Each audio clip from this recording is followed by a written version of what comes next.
বিসমিল্লাহির রহমানির রহিম। পাঁচশিকি Begum Anwara degree college কর্তৃক আয়োজিত আজকের অনলাইন ক্লাসে তোমাদেরকে স্বাগতম। আমি রুবেল খান, প্রভাষক, পদার্থবিজ্ঞান বিভাগ। আমরা গত ক্লাসে চলতরিতের রোদের বিষয়ে কিছু বিষয় নিয়ে আলোচনা করা হয়েছিল। আজকে ইনশাল্লাহ বাকি অবশিষ্ট অংশগুলো শেষ করব। আশা করি আমার সাথে তোমরা সবাই থাকবা। পাশাপাশি তোমরা সাথে কলম এবং খাতা নিবা, কিছু প্রশ্ন দিলে যেন সাথে সাথে তুমি করতে পারো। তো চলো আজকের ক্লাসটা শুরু করি। আজকের ক্লাসটা শুরু হবে আমাদের রোদের অবশিষ্ট অংশ থেকে। আমরা গত ক্লাসে কি করেছি মনে আছে কিনা দেখো। আমরা গত ক্লাসে করেছিলাম রোদ কাকে বলে, রোদের নির্ভরশীলতা, তাপমাত্রার সাথে রোদের একটা সম্পর্ক আছে, সেই সম্পর্কটা নির্ণয় করলাম, তার সাথে বিস্তারিত আলোচনা ছিল। তারপর রোদের আমরা সূত্র পড়েছি, রোদের সূত্রের সাহায্যে আপেক্ষিক রোধ নির্ণয় করেছি এবং আপেক্ষিক রোধ থেকে তাপ পরিবাহকতা আমরা নির্ণয় করেছি। আজকে আমরা আমাদের অবশিষ্ট অংশ হলো রোদের সমবায়। আমরা আজকে কি করব? রোদের সমবায়।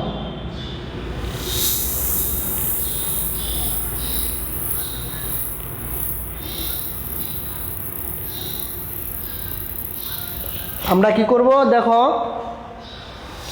আমরা আজকে করব রোদের সমবায়। আমরা জানি রোদের সমবায় এটা কি? রোদের সমবায় হলো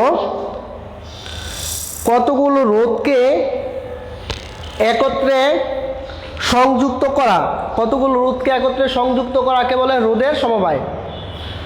তোমাদের বইগুলোতে রোদের সমবায় দুই ধরনের আছে। একটা হচ্ছে রোদের শ্রেণী সমবায় বা সিরিজ। দ্বিতীয় অংশ রোদের সমান্তরাল সমবায় বা প্যারালাল। আরেকটা সমবায় আছে, সেটা হচ্ছে মিশ্র সমবায়। আজকে আমরা ইনশাল্লাহ এই তিনটা বিষয়ে বিস্তারিত আলোচনা করব। তাহলে আমরা এক নম্বরে শিখব, আমাদের অংশ হলো রোদের সমবায়। আমরা কয় ধরনের পাইলাম? রোদের সমবায় আমরা তিন ধরনের পাইলাম। এক নম্বরটা কি? রোদের শ্রেণী সমবায়।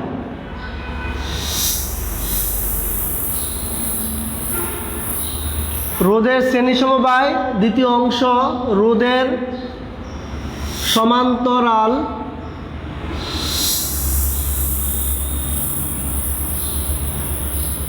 সমবায়। তিন নম্বর রোদের মিশ্র সমবায়।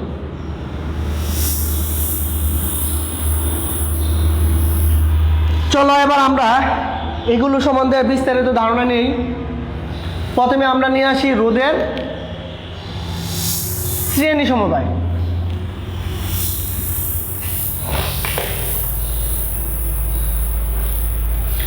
রোদের শ্রেণী সমবায়টা করার জন্য আমাদের একটা চিত্র আঁকতে হবে। তোমরা আমার সাথে সাথে চিত্র আঁকো তোমাদের ভালোর জন্য, তার সাথে তুমি অনেক কিছু বুঝতে পারবা।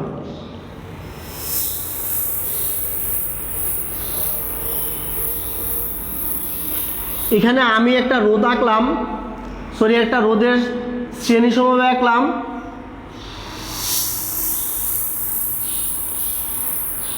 এখানে তড়িৎ কোষ দিলাম বি, এখানে একটা প্লাগ চাবি সংযুক্ত করে দিলাম।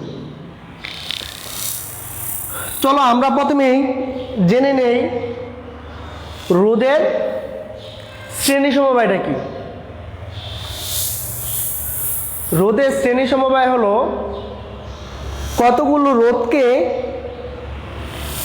এমনভাবে সংযুক্ত করি যেন প্রথম রোধের শেষ প্রান্ত দ্বিতীয় রোধের প্রথম প্রান্তের সাথে সংযুক্ত, দ্বিতীয় রোধের শেষ প্রান্ত তৃতীয় রোধের প্রথম প্রান্তের সাথে সংযুক্ত। এভাবে প্রথম রোধের প্রথম প্রান্ত শেষ রোধের শেষ প্রান্তের সাথে যদি তড়িৎ কোষ এবং ব্যাটারি সংযুক্ত থাকে তখন তাকে বলবো আমরা রোদের শ্রেণী সমবায়। এটা আরেকটা সংজ্ঞা আছে, শর্টকাট বা ছোট সংজ্ঞা, সেটা হলো পরপর সাজিয়ে, অর্থাৎ কতগুলো রোধকে যদি আমি পরপর সাজিয়ে যে সমবায়টা তৈরি করা হয় তাকে আমরা বলবো রোদের শ্রেণী সমবায়। তাহলে আমরা এগুলো বিস্তারিত জানি। আমাদের যে কাজটা হলো আমরা ওই অংশটা শেষ করি, কারণ আমরা 9 10-এ পড়ে আসছি। এই রোদের শ্রেণী সমবায় আমাদের এখানে বিষয়গুলো জানা দরকার। সেক্ষেত্রে আমরা যে জিনিসটা জানবো, লক্ষ্য করো, প্রতিটা রোদের আলাদা আলাদা বিভব পার্থক্য সৃষ্টি হয়। আর রোদের ক্ষেত্রে, রোদের শ্রেণীর ক্ষেত্রে প্রবাহ মাত্রার মান সমান। আমরা কি করব, যখন আমরা একটা রোদের শ্রেণী সমবায় করব তখন আমরা লক্ষ্য করব R1 R2 R3 ভিন্ন, অর্থাৎ রোধগুলো ভিন্ন থাকবে, তার সাথে ভিন্ন ভিন্ন রোদের ক্ষেত্রে বিভব পার্থক্য ভিন্ন ভিন্ন হবে। প্রথম রোদের বিভব পার্থক্য B1, দ্বিতীয় রোদের বিভব পার্থক্য B2, তৃতীয় রোদের বিভব পার্থক্য B3, কিন্তু প্রবাহ মাত্রার মান সমান। তাহলে আমরা কি করতে পারি, মান বের করতে পারি।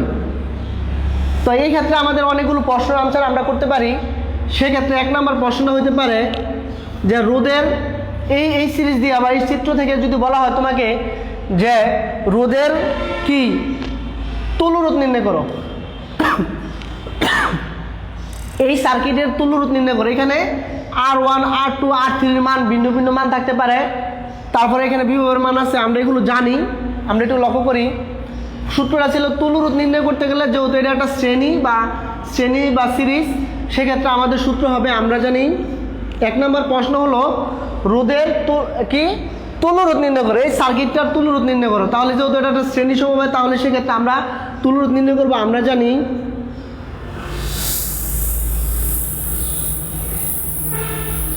জানি আর এর সমান, এখানে রোধ কটা ব্যবহার করেছি, 1 2 3টা, সেক্ষেত্রে আমরা 1 নাম্বার 2 নাম্বার 3 নাম্বার রোধ ব্যবহার করবো। অর্থাৎ তুমি যদি তুল্যরোধ বলে সেক্ষেত্রে আমরা কি শ্রেণী তুল্যরোধ, এখানে তুল্যরোধ RS দিয়া তুল্যরোধ শ্রেণী তুল্যরোধ প্রকাশ করে, তো RS সমান R1 plus R2 plus R3। এখন তোমার কাছে প্রশ্ন থাকতে পারে যে স্যার এই তুল্যরোধ কাকে বলে? তুল্যরোধটা হলো কতগুলো রোধের পরিবর্তে আমরা এমন একটা রোধ ব্যবহার করব যেখানে প্রবাহ মাত্রা এবং বিভব পার্থক্য মানের কোনো পরিবর্তন হবে না। অর্থাৎ প্রবাহ মাত্রা ঠিক থাকবে, বিভব পার্থক্য ঠিক থাকবে। এখানে আমরা 1 2 3 রোধের পরিবর্তে আমরা একটা রোধ ব্যবহার করছি। ধরো তোমার কাছে কিছু বাংটি টাকা আছে, তুমি সবগুলো টাকা 5 টাকা 10 টাকা 2 টাকা এইভাবে সবগুলো টাকা একত্র করে দেখলা তোমার 100 টাকা হয়, 100 টাকা। তাহলে আমরা এই সবগুলো বাংটির পরিবর্তে আমরা 100 টাকার একটা নোট ব্যবহার করতে পারি। এটা হচ্ছে আমাদের তুল্য রোধের বিশেষত্ব। অর্থাৎ সবগুলো রোধের পরিবর্তে আমরা একটা রোধ ব্যবহার করবো, সেটা হচ্ছে RS, শ্রেণী তুল্য রোধের ক্ষেত্রে এটা হলো বিশেষত্ব। তাহলে আমরা এটা ব্যবহার করতে পারি। ধরো এই অঙ্কটাতে যদি তোমার বলা হয় যে রোধের মানগুলো দেওয়া হয়, ধরো R1 সমান 2 ওহম, R2 সমান 3 ওহম, R3 সমান 4 ওহম দেওয়া হয়, অর্থাৎ 2 3 4 ওহম দেওয়া, তাহলে তুল্যরোধ কত হবে? তাহলে আমরা এখানে ব্যবহার করতে পারি, অর্থাৎ প্রথমটা 2, পরেরটা 3, পরেরটা 4, তাহলে আমাদের টোটাল হবে 9 ওহম। আশা করি আমার এই অংশটা বুঝছো। তাহলে চলো আমরা দ্বিতীয় অংশে চলে যাই।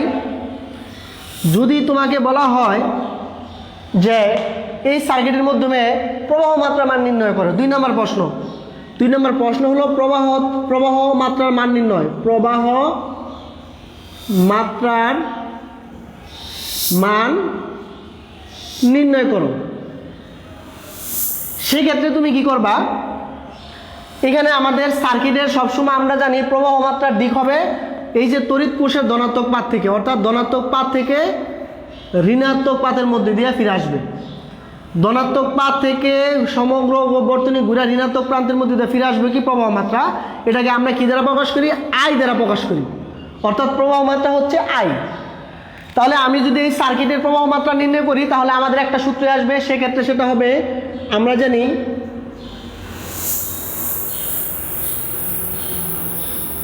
I সমান V/RS।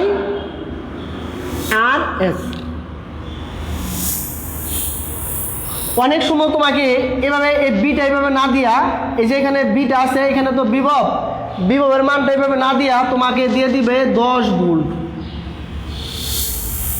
10 ভোল্ট তোমার বিভবের মান তো দিয়ে দিবে কোষের মান। তাহলে সেক্ষেত্রে তুমি বি সমান কি লিখবা? এই যে আই সমান বি বাই আর এস, তাহলে বি এর মানটা হবে 10 ভোল্ট, আর আর এস এর মানটা আমরা পাইছি কত 9, তাহলে আমরা 9 এর 10 দ্বারা ভাগ করলে আমাদের এম্পিয়ার আসবে। কত এম্পিয়ার বিদ্যুৎ এই সার্কিটের মধ্যে দিয়ে প্রবাহিত হচ্ছে।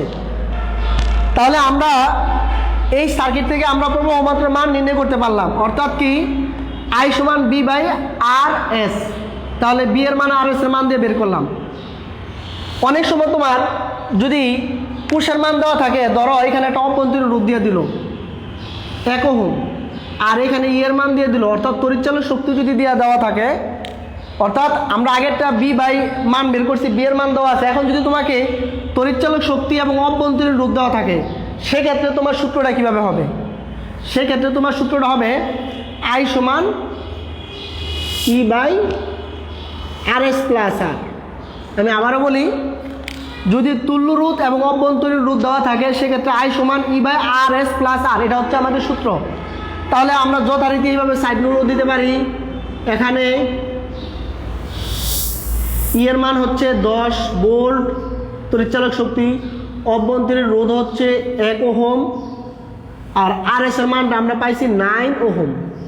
সেক্ষেত্রে এই মানগুলো বসালে আমরা কিছু একটা পাইতে পারি, অর্থাৎ 9 যোগ 1 সমান সমান 1 এম্পিয়ার পাওয়া গেল। আমরা এটা বের করতে পারি। আমাদের 2 নম্বর প্রশ্নটা আমরা বের করলাম প্রবাহ মাত্রা মান নির্ণয়। এবার 3 নম্বর প্রশ্নটা হলো, এই সার্কিট থেকে যদি তোমাকে বলা হয় যে এই সার্কিট যদি তোমাকে দিয়ে দেওয়া হয়, আমরা আমার পূর্বের অবস্থায় ফিরে আসি, যে বর্তনীর বিভব পার্থক্যের মান নির্ণয় করো, অর্থাৎ B1 B2 B3 এর মান নির্ণয় করতে বলে এই সার্কিট থেকে। এই সার্কিট থেকে বিভবের মান তো আমরা জানি প্রবাহ মাত্রার মান সমান, আর রোধ এবং বিভব পার্থক্যের মান ভিন্ন। যদি বলা হয় 3 নম্বর প্রশ্ন যে B1 B2 ও B3 এর মান নির্ণয় করো, সেক্ষেত্রে তুমি কি করবা? আমার 3 নম্বরের জন্য 3 নম্বর প্রশ্ন উত্তরের জন্য আমার প্রথম যে এই দুইটা ঠিক থাকবে। প্রথম তুল্য রোধ নির্ণয় করব, তারপরে প্রবাহ মাত্রা নির্ণয় করবো, আবার তৃতীয় অংশ বি এর B1 B2 মান নির্ণয় করব। তাহলে আমরা এই মানটা বের করার জন্য আমরা প্রথমেই আর এস এর মানটা কত আছে বের করছিলাম। আর এস এর মান হচ্ছে 9 ওহম। তারপরে প্রবাহ মাত্রা যদি আমরা ওই তুল্য রোধ দিয়া করি, তাহলে হবে 1 এম্পিয়ার, আর যদি ওইভাবে হয় তাহলে একটা মান আসবে। অর্থাৎ আয়ের মানটা আমরা দুইভাবে দেখাইলাম, যে কোনো একটা মান নিয়ে নিবা, যেটা আসবে ওইটা দিয়ে করতে হবে। যদি এইভাবে আসে তাহলে এইভাবে দিবা, আর যদি ওইভাবে আসে ওইভাবে দিবা। আর আমাদের সেক্ষেত্রে B1 এর মানটা বের করতে গেলে আমরা জানি আই সমান বি বাই আর এস। আমরা যেহেতু প্রবাহ মাত্রা মান বের করছি, তাহলে বি সমান আই আর। এখন প্রশ্ন হলো, শ্রেণী সমবায়ের ক্ষেত্রে প্রবাহ মাত্রা মান সমান, রোধ এবং বিভব পার্থক্য ভিন্ন হওয়ার কারণে, সুতরাং তুমি এভাবে লিখবা B1 সমান আই আর1, B2 সমান আই আর2, B3 সমান আই আর3। খুব সহজে তুমি এভাবে বের করতে পারবা। অর্থাৎ আমাদের প্রথম দুইটার নিয়ম ঠিক রাখার পর তৃতীয় নিয়মটা আসবে, আমরা বি সমান আই আর, অর্থাৎ ওমের সূত্র ব্যবহার করে পাই, তাহলে B1 সমান আই আর1। এখানে সবগুলোর ক্ষেত্রে B1 B2 মানে আর1 আর আর2 মান ভিন্ন হবে, কিন্তু প্রবাহ মাত্রা মান সমান। এই যে প্রবাহ মাত্রা মান লিখলাম, তাহলে B1 সমান আই আর1, B2 সমান আই আর2, B3 সমান আই আর3। এভাবে আমরা এই সার্কিটের কি করতে পারি, তোমার এই বলা হয় বিভবের মান বের করতে পারি। আমরা এই সার্কিট থেকে কি মান বের করতে পারি? আমরা এই সার্কিট থেকে B1 B2 B3 এর মান কি করতে পারি, বের করতে পারি। এবার তোমাকে যদি প্রশ্ন করা হয় 4 নম্বর প্রশ্ন, যে এই সার্কিটের ক্ষেত্রে তোমার কোনটার ক্ষমতা বেশি, অর্থাৎ কোনটার মধ্যে দিয়ে বেশি পরিমাণ শক্তি প্রবাহিত হবে, ক্ষমতা। যদি আমাদের এখানে ক্ষমতা দেওয়া হয়, তাহলে আমরা ক্ষমতা সূত্রটা ব্যবহার করব, অর্থাৎ এই সার্কিটের মধ্যে দিয়া কার ক্ষমতা বেশি। 4 নম্বর প্রশ্ন, মানে এখানে কোন বর্তনীর মধ্যে দিয়ে বেশি পরিমাণ শক্তি প্রবাহিত হইতেছে, কোন অংশের মধ্যে দিয়ে। অর্থাৎ প্রশ্ন হবে এরকম যে কোন অংশের মধ্যে দিয়ে বেশি পরিমাণ শক্তি প্রবাহিত হবে, বেশি পরিমাণ শক্তি প্রবাহিত হবে। কোন অংশের মধ্যে দিয়ে বেশি পরিমাণ শক্তি প্রবাহিত হবে? যদি এই প্রশ্নটা আসে তাহলে আমরা কি করব, আমরা একটু জেনে নিব। অর্থাৎ শক্তি হচ্ছে আমাদের কি, পাওয়ার। কোন শক্তিটা বেশি প্রবাহিত, তাহলে এই ক্ষেত্রে আমরা তিনটা অংশ দিয়ে বার করতে পারি। তাহলে আমাদের শক্তির সূত্রটা কি? 4 নম্বর উত্তর হবে আমরা জানি P সমান W/T। আমরা 9 10-এ পড়েছি P সমান W/T। তাহলে এইখানে সূত্র ছিল BIT/T। একটা সূত্র আসতে পারে, আরেকটা আসতে পারে I²RT/T, আরেকটা আসতে পারে B²/R, অর্থাৎ B²/R এনো আছে T। অর্থাৎ আমরা এই সার্কিটটা আমরা ব্যবহার করব। P সমান W/T, কাজটা হচ্ছে এখানে একটা শক্তি। BIT লিখতে পারি, I²RT লিখতে পারি, B²/RT লিখতে পারি। অর্থাৎ আমরা যদি সূত্রটা পাই তাহলে এইভাবে পাইছি, অর্থাৎ BI পাইছি, I²R পাইছি, B²/R পাইছি। এবার লক্ষ্য করো, এই যে সার্কিটের মধ্যে দিয়ে তুমি কোনটা ব্যবহার করবা? তুমি যদি সবগুলো ক্ষেত্রে বিভবের মান আর প্রবাহ মাত্রা দিয়ে বের করতে পারো তাহলেও হবে, প্রবাহ মাত্রা রোধ দিয়ে বের করো তাহলেও হবে, অর্থাৎ বিভব এবং রোধ দিয়েও তাও হতে পারে। আমি একটা দেখাই দিই। ধরো আমরা এই সার্কিটটা নিব। এই সার্কিটের মধ্যে আমরা কয়টা জিনিস পাই? আমরা এই সার্কিটের মধ্যে দিয়ে তুমি যদি মনে করো যে স্যার পুরো সার্কিটের মধ্যে দিয়ে কিন্তু প্রবাহ মাত্রা মান সমান, তাহলে তুমি যদি প্রবাহ মাত্রা ধরো সবগুলো সমান ধরে বিভব ধরলে হয়ে যাব। আবার তুমি যদি করো না স্যার আমি বিভব এবং রোধ নিব তাহলে হবে। আমি জানি না তুমি কোনটা কীভাবে নিবা, আমি দেখাই দেই, একটা দেখালে তুমি পারবা। ধরো যদি মনে করো যে স্যার এই দুইটা যেহেতু বি আছে, এই দুইটা দিয়ে করে নিই, তাহলে BR সূত্র কি? BR সূত্র হচ্ছে যেটা। আর তুমি যদি বলো স্যার রোধ আর প্রবাহ মাত্রা নিব, তাহলে রোধ আর প্রবাহ মাত্রা সূত্র এটা। আর যদি বলো স্যার প্রবাহ মাত্রা বিভব নিব তাহলে সূত্র হবে এটা। তাহলে আমি দেখাই দে, ধরো এই সূত্রটা যদি নাও B1R1 নাও, তাহলে P1 সমান B1² P2 সমান B2²/R2², P3 সমান B3²/R3। অর্থাৎ B²/R, অর্থাৎ তুমি এই সূত্রটা এভাবে করতে পারবা। অর্থাৎ B1R1 B2²R B3²। এখানে মানগুলো বের করার পর যার মান বেশি সে এসে তার ক্ষমতা বেশি। যদি মনে হয় যে স্যার এখানে P1 এর মানটা বেশি, তাহলে P1 বেশি শক্তিশালী। যদি বলে না স্যার P3 এর মানটা বেশি, তাহলে P3টা শক্তিশালী। এভাবে তুমি পর্যায়ক্রমিকভাবে অঙ্কটা করতে পারবা। আশা করি আমার প্রশ্নটা তোমরা বুঝছো, এবং রোধের শ্রেণী সংক্রান্ত যত ধরনের প্রশ্ন আছে সবগুলো এখানে আনসার দেওয়া আছে। তোমরা যদি ক্লাসটা সুন্দরভাবে করো এবং আজকের ক্লাসটা সঠিকভাবে দাও, তাহলে এই সংক্রান্ত কোনো সমস্যা আশা করি হবে না। চলো এবার আমরা দ্বিতীয় অংশ চলে যাই, অর্থাৎ রোধের সমান্তরাল সমবায়।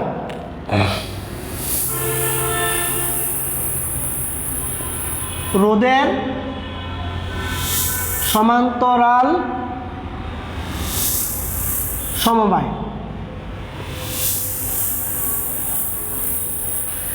আমরা আগে একটা সার্কিট আঁকি স্যার আমাদের সুবিধার জন্য, তা নাহলে আমরা বুঝবো না।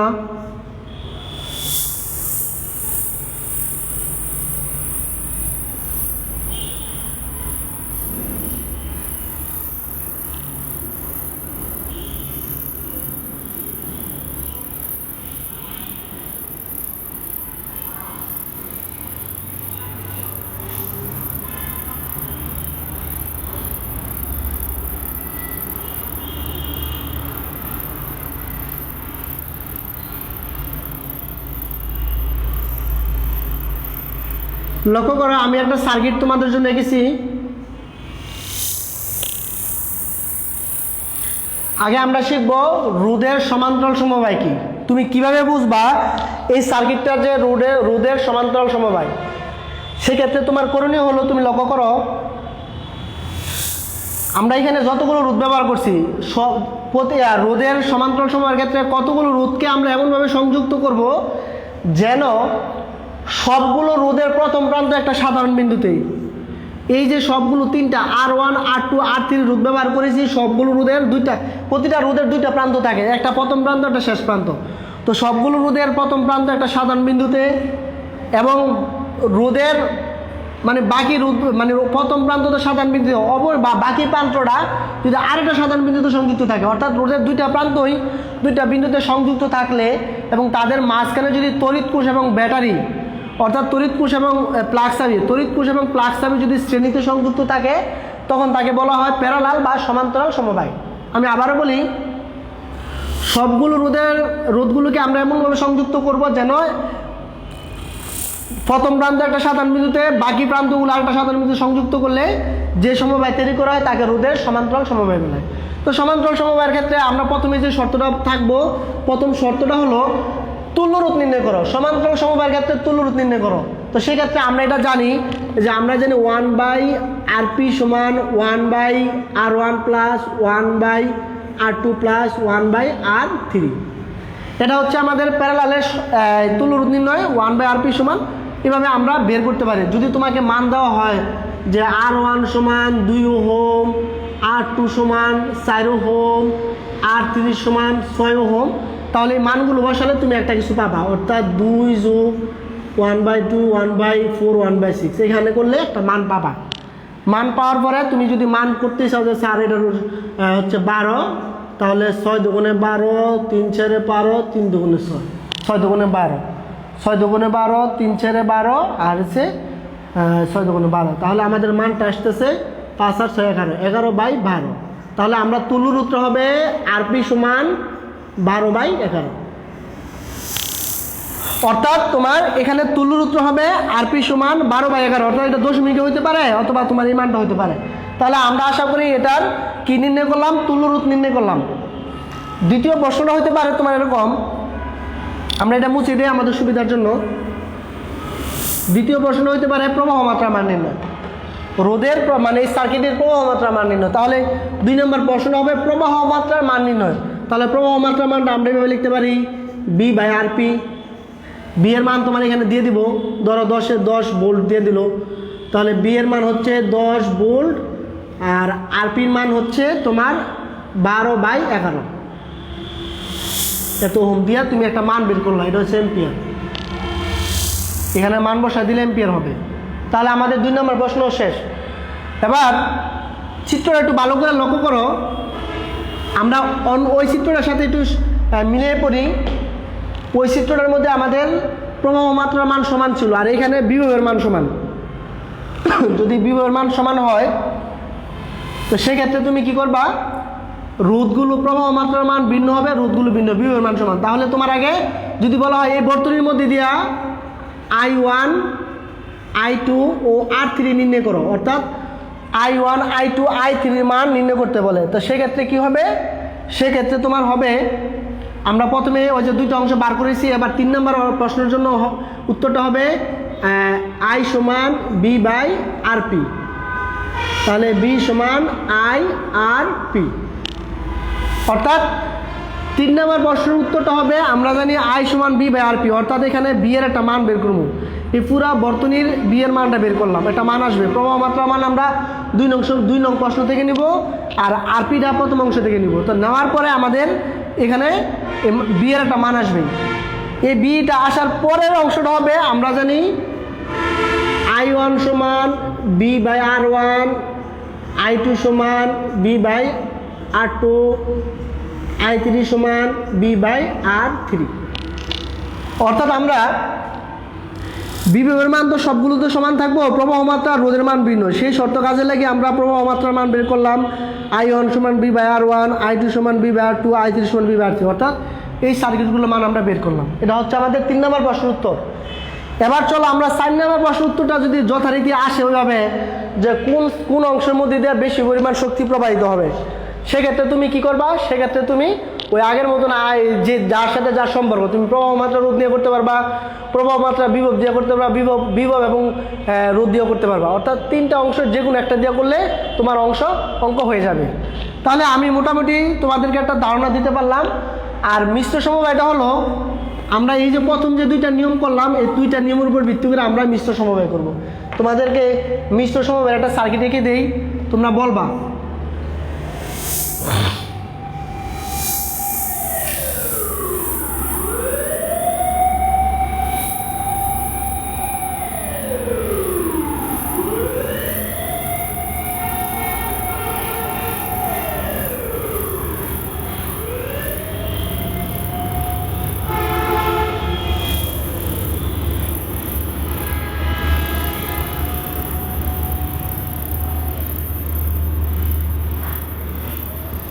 তোমরা লক্ষ্য করো, এই যে একটা বর্তনী আঁকলাম বা সার্কিট আঁকলাম, এটাকে যদি বলা হয় তুল্য রোধ নির্ণয় করো, প্রবাহ মাত্রা মান বার করো, বিভব পার্থক্য বার করো, সব যত ধরনের প্রশ্ন আছে তুমি সব করতে পারবা। তাহলে আমি একটা দেখাই দেই। ধরো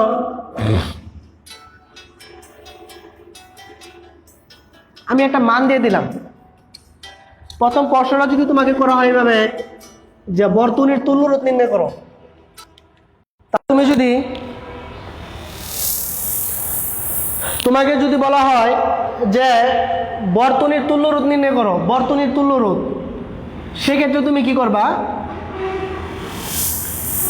একটু লক্ষ্য করো, এই সার্কিটটা অনেকেই প্রবলেম ফেস করো, অনেকেই বুঝো না যে স্যার আমি কোন কোন পাশ দিয়ে শুরু করবা। সবচেয়ে মজার বিষয় হলো তুমি একটা সাইড নিয়ে করবা। তুমি এখান থেকে যাত্রা সবসময় কোর্সের ধনাত্মক পাত থেকে যাত্রা শুরু করবা, ঋণাত্মক পাতের মধ্যে দিয়ে ফিরে আসবা এভাবে।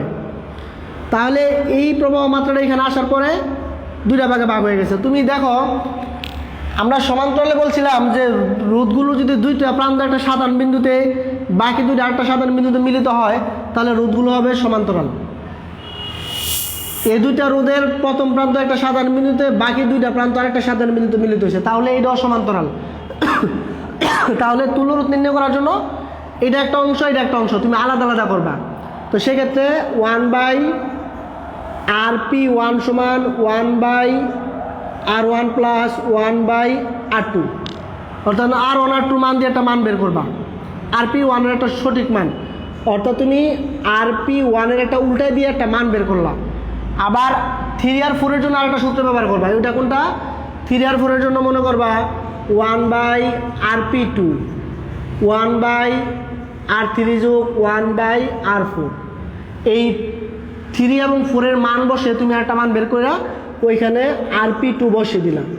বসিয়ে দেওয়ার পরে তোমার এখানে দুইটা মান আসলো, পরে এই দুইটা মিলে তো একটা সার্কিট হলো।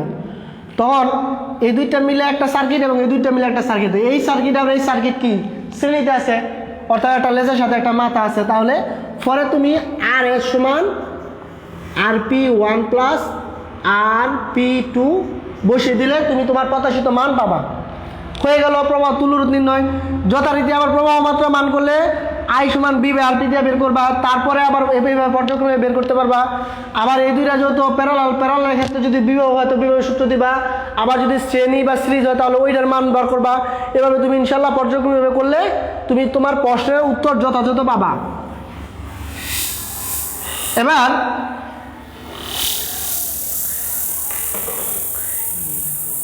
এবার আমরা আর একটু সামনে আগাই আমাদের সুবিধার জন্য। আমরা বলেছিলাম জুলের সূত্র একটা অংশ ছিল, আমরা জুলের সূত্রটা আজকে শেষ করে দেই। জুলের সূত্র, বিজ্ঞানী রামফোর্ড জুল উনি একটা সূত্র সার্কিটের ক্ষেত্রে একটা সূত্র আবিষ্কার করেছিল। এই সূত্রটাকে আমরা এভাবে বের করি, H proportional I square, H proportional R, H proportional T। অর্থাৎ আমরা এইভাবে লিখতে পারি। আমরা যদি এভাবে লিখি, খেয়াল করো এখানে যখন I লিখবো তখন আমাদের R নাই, T নাই। যখন R লিখবো তখন I আর T নাই। আবার যখন এই পাশে লিখবো T তাহলে I আর R, এটাও নেই। তাহলে আমরা কিভাবে লিখবো? শর্তটা হবে তাপমাত্রা স্থির থাকলে, লক্ষ্য করো তাপমাত্রা স্থির থাকলে, অর্থাৎ তাপমাত্রা, রোধ এবং প্রবাহকাল স্থির থাকলে বর্তনীর মধ্যে দিয়ে যদি বিদ্যুৎ পরিবহন করলে তাহলে যে পরিমাণ তাপ উৎপন্ন হবে, বর্তনীর মধ্যে দিয়ে বিদ্যুৎ পরিবহন করলে যে পরিমাণ তাপ উৎপন্ন হবে তা প্রবাহ মাত্রা বর্গের সমানুপাতিক। 1 নম্বর শর্ত শেষ। তাপমাত্রা প্রবাহ মাত্রা রোধ স্থির থাকলে তড়িৎ পরিবাহীর মধ্যে দিয়ে যে পরিমাণ বিদ্যুৎ পরিবহন করলে যে তাপ উৎপন্ন হবে তা রোধের সমানুপাতিক। প্রবাহ মাত্রা রোধ এবং তাপমাত্রা স্থির থাকলে তড়িৎ পরিবাহীর মধ্যে দিয়ে বিদ্যুৎ পরিবহন করলে যে পরিমাণ তাপ উৎপন্ন হবে তার প্রবাহকালের বা সময়ের সমানুপাতিক। এটা হচ্ছে আমাদের সূত্র। এখন এই তিনটাকে যদি আমি একসাথে লিখি তাহলে হবে H professional I square RT। এটাকে তুমি কে এর মান তো এখানে তুমি এইভাবে লিখতে পারো কে I স্কোয়ার RT। কে এর একটা মান আছে, তুমি যদি কে এর মান দাও 1 দাও, আবার তো 1 দিয়ে করো, তাহলে H সমানুপাতিক বা H সমান I স্কোয়ার RT। এটা হচ্ছে আমাদের জুলের সূত্র। এই জুলের সূত্রের সাহায্যে আমরা কি করতে পারি, কাজ করতে পারি আমরা, অর্থাৎ এখানে গাণিতিক টার্মগুলো করতে পারি। কোনো কোনো বইয়ে তোমার এই কে এর মান ধরছে 1/J লেখা যায়, অর্থাৎ এখানে যে কে এর মানটা লেখা হয়েছে 1/J, অর্থাৎ যে হয়েছে তড়িৎ রাসায়নিক তুল্যাঙ্ক। যে তড়িৎ রাসায়নিক তুল্যাঙ্ক দিয়ে করতে পারবা, তাহলে এটা একটা অংশ শেষ হলো। এবার এই সমান I স্কোয়ার RT। আরেকটা মজার বিষয় হলো, এটা দিয়ে আমরা আর একটু কাজ আগাই নেই আমাদের সুবিধার জন্য। সে অংশটা হলো আমরা আপেক্ষিক তাপ পড়েছিলাম।